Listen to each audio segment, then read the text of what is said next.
Once upon a time, in a kingdom where the sea stretched farther than any eye could follow, and the cliffs rose white and sheer as castle walls, there lived an old lighthouse keeper named Elias.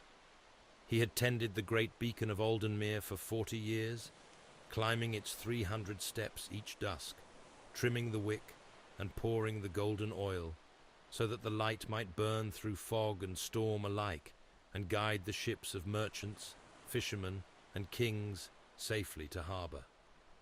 The light had never failed, not once, not in storm, not in winter, not in the longest and darkest of nights. But one evening, Elias broke the oldest rule of his order. He allowed the oil lamp to burn below the 3 marks on the vessel, the sacred 3 marks his father had drawn, and his father's father before him, telling himself he would refill it before the light dimmed. He fell asleep in his wooden chair, and when he woke, the great beacon was dark. In the silence that followed, 3 ships struck the rocks below the cliffs. 3 ships went down into the cold water, and the harbour, which had once rung with the voices of sailors, fell silent as a grave. The captains of those ships had carried in their holds the 3 sacred lenses of Aldenmere, ground from sea glass over 300 years, and those lenses sank with the ships to the bottom of the endless fog, the lightless region of the ocean, where no wind blew and no star shone. Without the 3 lenses, the great beacon could not be restored. Its light was gone from the world. Elias wrapped his grey cloak about his shoulders, took his iron lantern, though it gave no more than a candle's worth of glow, and descended the cliff path to the shore. He did not weep. He did not hesitate. He walked into the morning, for he was the keeper of the light, and a keeper does not rest while the light is out. He walked 3 days along the coast until the sand turned black and the driftwood grew strange and silver pale, like the bones of creatures with no name. On the 3rd morning, he came upon an old woman sitting upon a rock at the water's edge. She was ancient beyond reckoning, her hair white as sea foam, her coat woven from the feathers of storm petrels. At her feet sat 3 iron pots, each filled with a different colour of smoke, black, grey, and gold. "Old man," she said without looking up, "I am cold and my fire is dead. Will you share the flame of your lantern with me?" Elias looked at his small iron lantern. It was the last light he carried, and the path ahead was dark. He did not hesitate. He opened the lantern's door and touched its flame to the kindling beneath her 3 pots. All 3 caught at once and blazed. The old woman rose to her full height, which was very great, and her eyes were the colour of deep water. "You gave your only light freely," she said, "and so I give you in return the thing that cannot be taken and cannot be lost." She reached into the pot of golden smoke and drew out a compass of pale bone and bright amber. Its needle did not point north. It trembled and spun, and then stilled, pointing out toward the grey horizon. "This is the compass of the true way. It will lead you through the endless fog to the place where sunken things are kept. Follow it without faltering, and do not answer any voice that calls your name until you have claimed what you came to find." Elias took the compass in both hands, bowed his grey head once, and walked into the sea. The water held him. It did not swallow him, for the compass of the true way kept his feet upon a road beneath the surface, a road of pale stone, set long ago by hands no one remembered.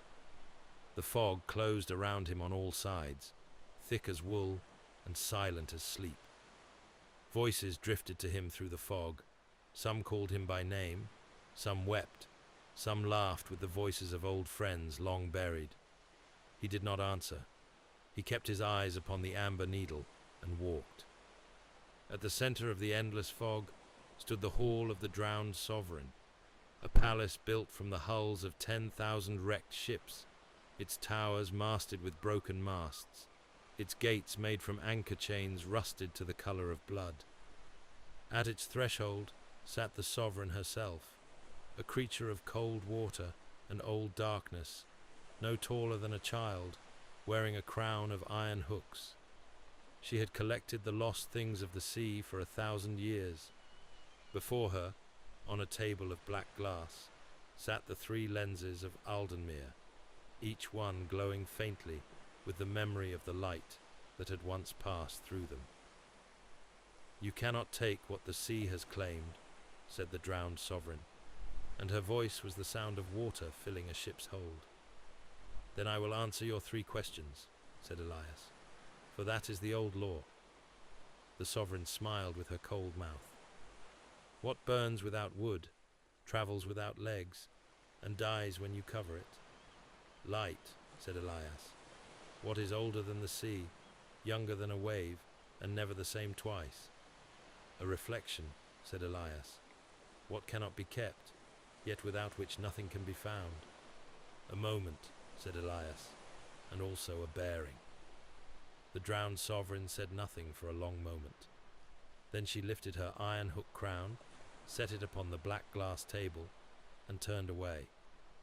Elias crossed the hall in 3 strides, took the 3 lenses in his weathered hands, wrapped them in the cloth of his grey cloak, and walked back out through the anchor chain gates. Behind him, the endless fog began to move. The drowned sovereign had not released him freely. She had turned away, and in turning away, she had loosed her 3 fog shepherds, great slow creatures of mist and cold current that drifted after him with reaching arms. Elias ran along the pale stone road, and when the first fog shepherd's fingers brushed his cloak, he reached into his pocket, where the old woman's golden smoke had left 3 small embers, and threw the first ember behind him. It struck the road and burst into a forest of white-hot flame, tall as masts, and the fog shepherd recoiled with a sound like a breaking wave.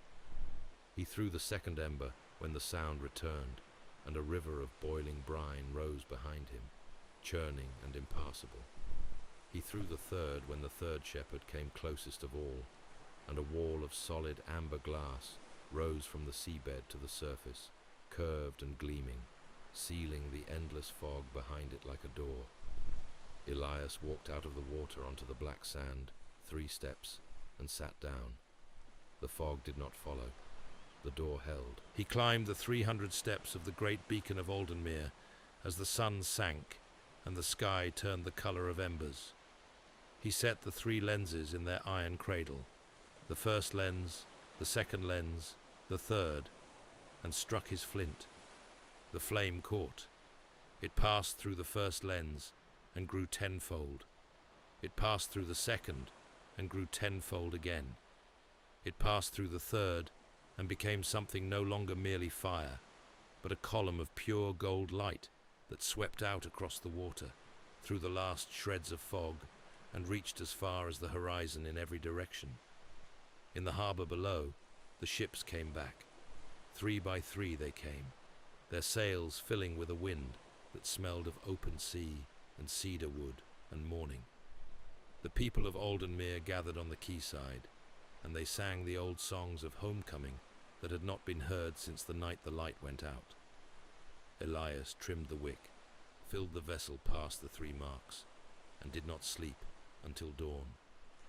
The great beacon burned on through the night, through all the nights that followed, and through the nights of his children's children, who kept the marks, and kept the flame, and kept the old keeper's law without fail, and the light of Aldenmere was never lost again.